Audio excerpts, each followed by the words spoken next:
You made it here. That matters.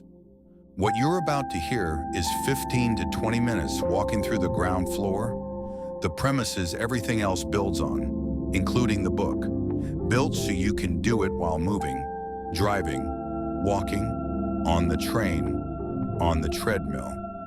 The work is in the listening, not in the stopping.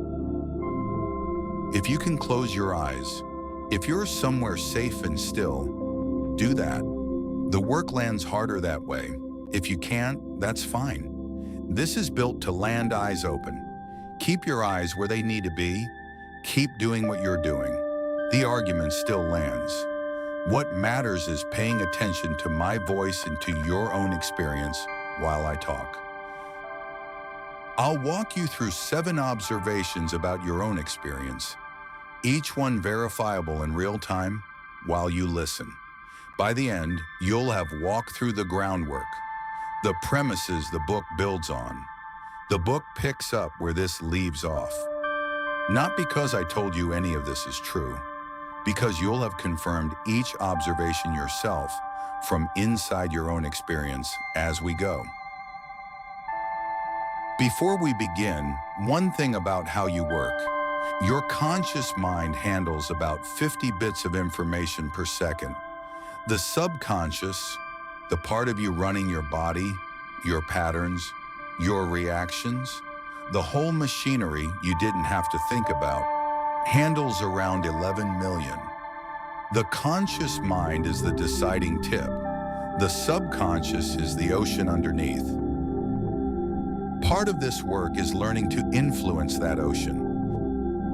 Reading a book changes the deciding tip, but the deciding tip alone can't hold a change.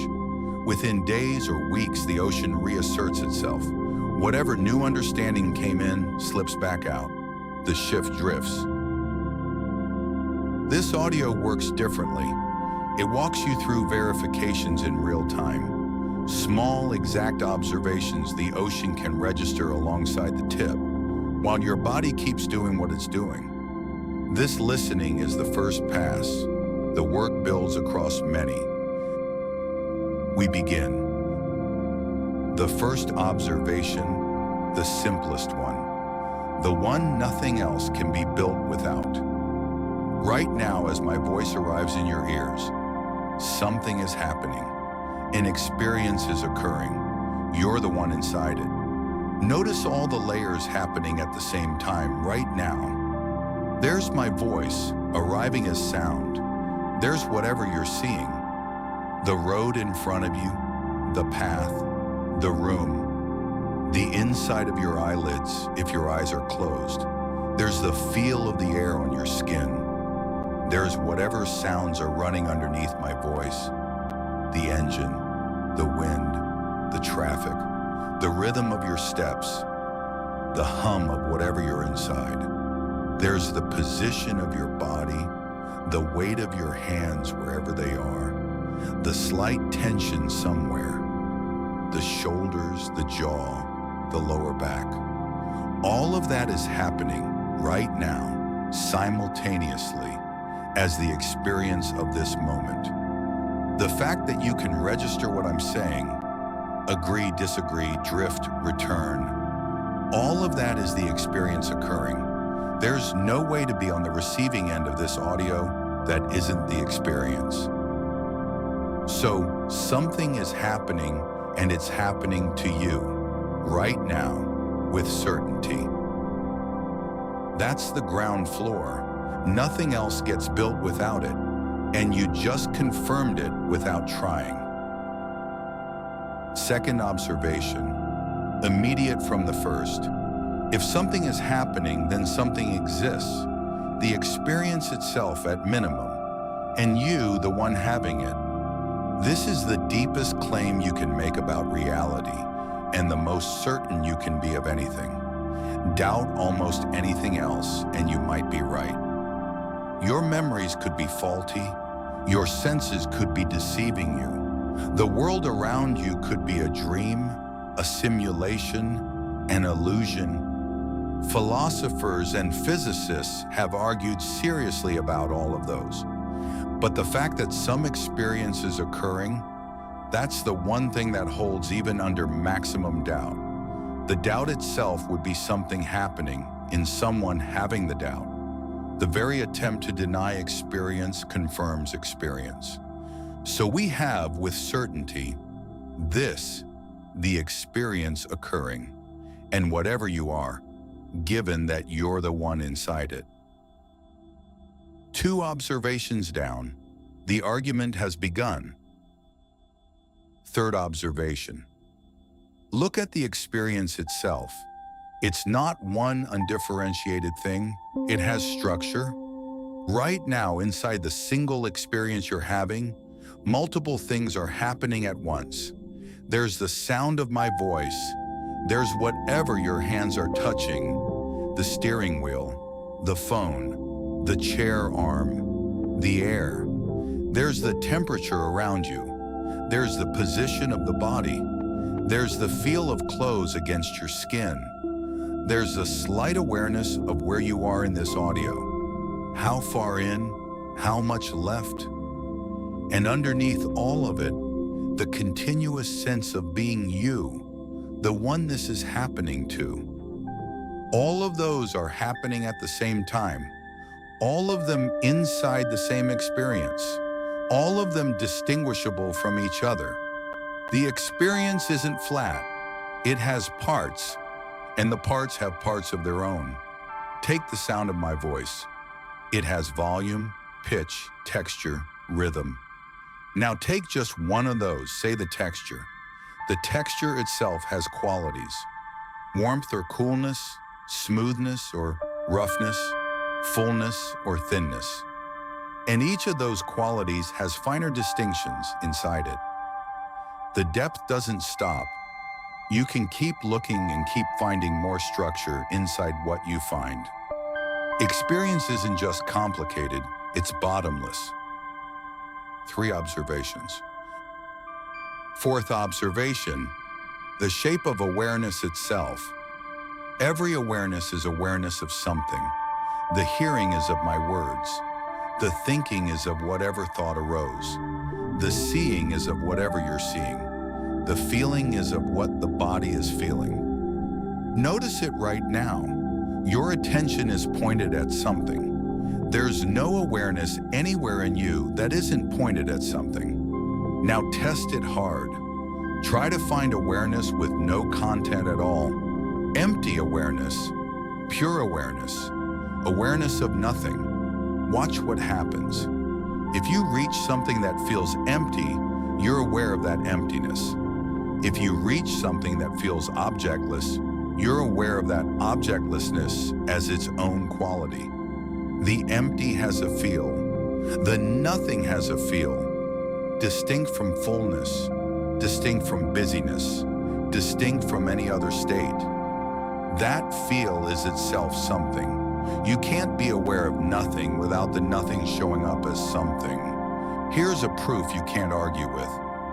Contemplative traditions have hunted content-free awareness for thousands of years, and every one of them describes what they find: the spaciousness, the openness, the quiet, the boundlessness. The describing is the proof. To describe a state, you had to be aware of it. The state had a quality. There was something to be about. Another angle. A state with truly no content would be indistinguishable from dreamless sleep. You couldn't enter it on purpose.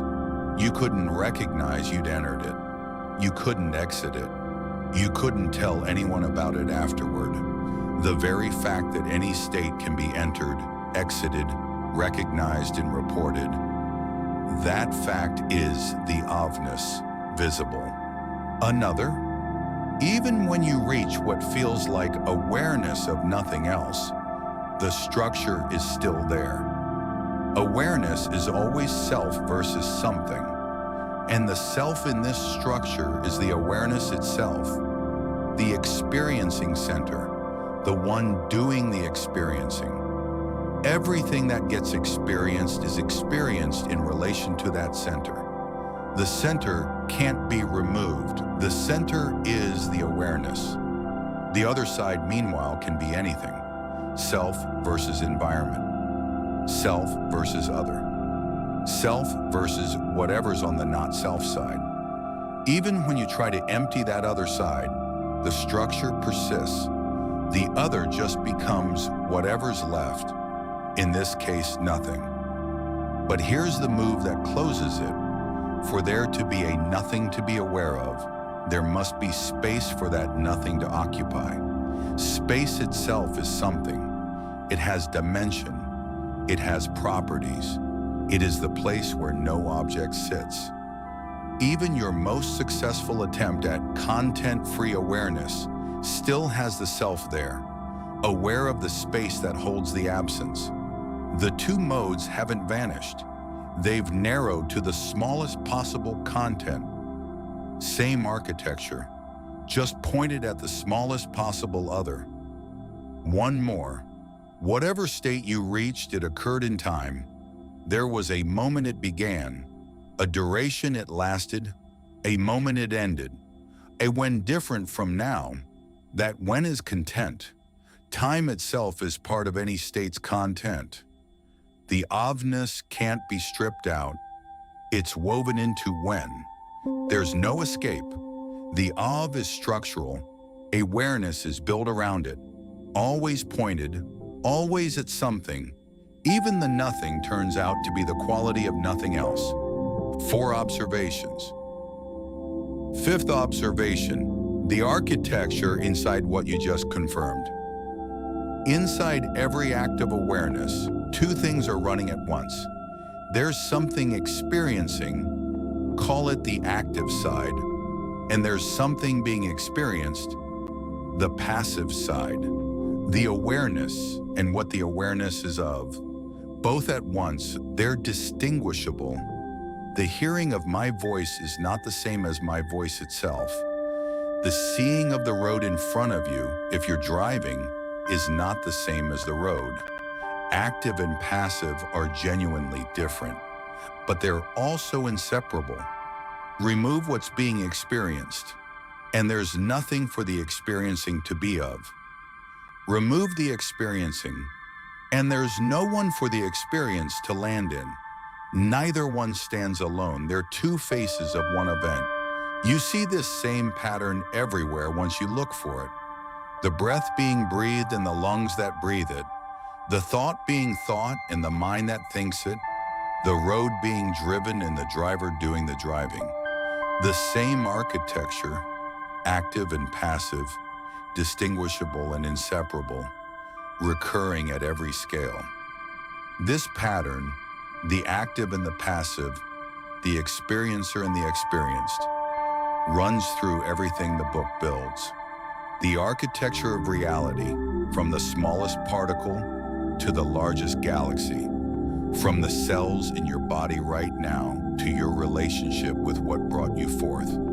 But notice it first, here, at the most direct possible scale, in your own moment of experience, while my voice is arriving in your ears.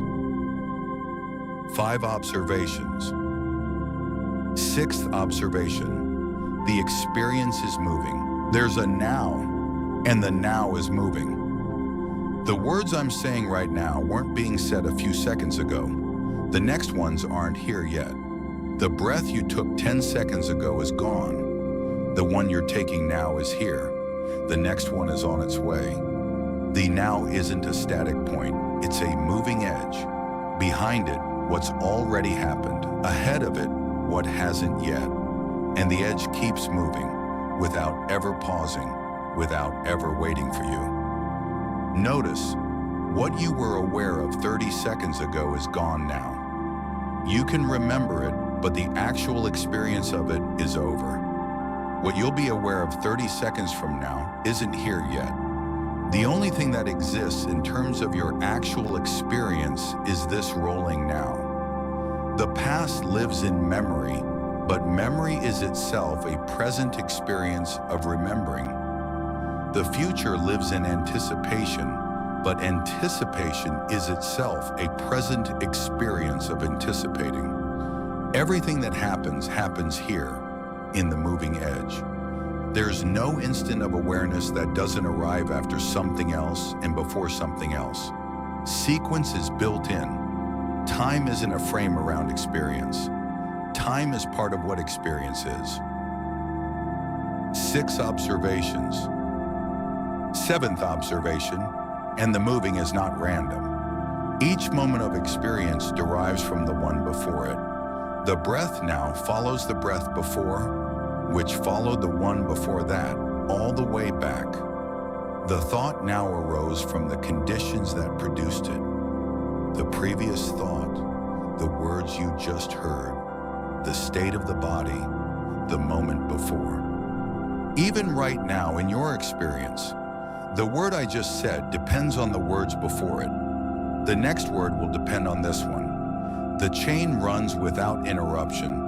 Each present moment is produced by what came before. Think back to what you were doing 5 minutes ago. The state of your mind right now depends on it. Whatever you were thinking when you press play is shaping how you're hearing what I'm saying.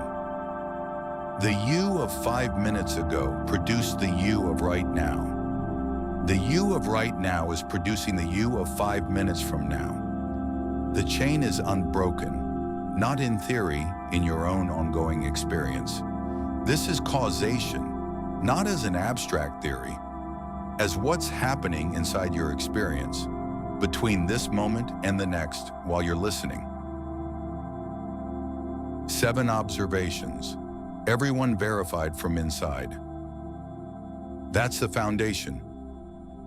7 observations about the nature of experience, each one verified by you as we went. Not by my authority, not by any argument you had to accept. By looking, or really by listening, because you didn't stop, you kept going, and each observation landed inside the ongoing flow of your day. You didn't learn 7 new things. You confirmed 7 things that have always been true of every moment of your experience, every moment of your entire life, but that you'd never been asked to look at directly until now. That's the conscious mind walking inward, while the body keeps doing what it's doing. The 50 bits per second registered each observation, and the 11 million, the ocean underneath, got the first imprint. Not because you stopped and meditated, because each observation was small enough, exact enough, and immediate enough that both layers could take it in at once. That's how the work begins. Understanding alone, in the deciding tip, doesn't stick. Understanding plus felt confirmation, deciding tip plus ocean, both layers receiving the same observation in the same moment. That's what gives the change traction. But traction isn't completion. The work builds from coming back. The chain doesn't end here. These 7 are the entrance. From them, the book builds out. Through what reality must contain, given that this is what experience is. Through what the foundation everything rests on must necessarily be. Through your relationship to that foundation, which has been there your whole life, which you've never been without, which has sustained every observation you just confirmed, every breath, every thought, every word arriving in your ears. Everything in your experience depends on something. The book follows that chain to what depends on nothing. That chain is in the foundation. The book changes how you see. The integration of what you see, the formal practice that brings the seeing into the body across all 14 chapters of the workbook, is in the application manual. The practice is what makes the change stay. But what you did here in the last 15 to 20 minutes, while driving, walking, jogging, riding, whatever you were doing, was the first step, the seed of all of it. That's the audio. Carry these 7 observations with you for the rest of the day. They'll keep working quietly underneath. You don't have to think about them. You don't have to remember them. This was the first pass. The work builds from coming back. So return to this. Tomorrow, the day after, in a relaxed state. Attention turned inward, felt, not analyzed. Each pass, the same 7 observations land a little deeper. The body learns what the mind already saw. When you're ready and not before, go back to your day.